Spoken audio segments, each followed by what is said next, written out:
Sinnar police Thane हद्दीत motorcycle चोरीच्या वाढत्या गुन्ह्यांबाबत प्रतिबंध घालण्यासाठी पोलीस अधीक्षक बाळासाहेब पाटील यांनी आढावा घेऊन कारवाई करण्याचे आदेश दिलेत।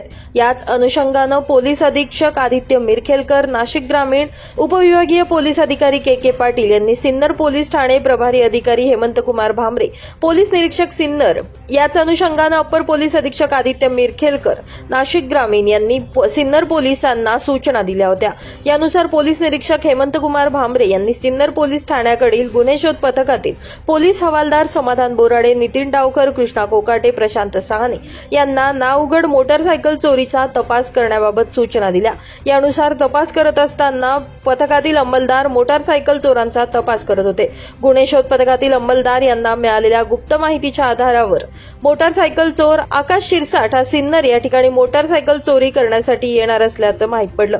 यावेळी देवी रोड भागात तो थांबलेला असल्याची खात्रीशीर बातमी समजताच पथकानं देवी रोड परिसरात सापळा रचून संशयित इसम आकाश बाळासाहेब शिरसाट वय 26 राहणार कमलनगर गॅस गोडाऊन सिन्नर याला ताब्यात घेऊन त्याच्याकडे विचारपूस केली असता त्यानं सिन्नर शहरातून चैतन्य अपार्टमेंट, शिवाजीनगर सिन्नर या ठिकाणाहून मोटारसायकल चोरी केली असल्याची कबुली दिली आहे। दरम्यान यावेळी त्याला ताब्यात घेतल्यानंतर पोलिसांनी त्याच्याकडून चोरी करण्यात आलेली एक मोटारसायकल असा एकूण 50,000 रुपये किमतीचा मुद्देमाल हस्तगत केलाय। तर मोटारसायकल चोरीचा एक गुन्हा पोलिसांनी उघडकीस आणलाय। संबंधित आरोपीवर सिन्नर पोलीस ठाणे परिसरात 4, मालेगाव तालुका पोलिसात 1, ओझर पोलीस ठाण्यामध्ये 1 आणि उपनगर पोलीस ठाण्यात 1 याप्रमाणे गुन्हे दाखल आहेत।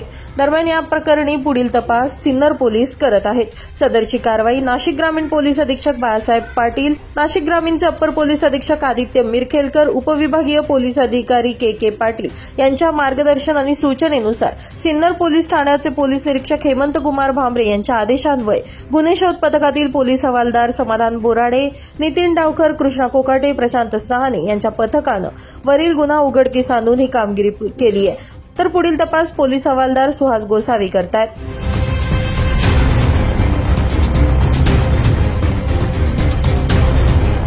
ब्युरो रिपोर्ट, नाशिक माझा न्यूज, सिन्नर।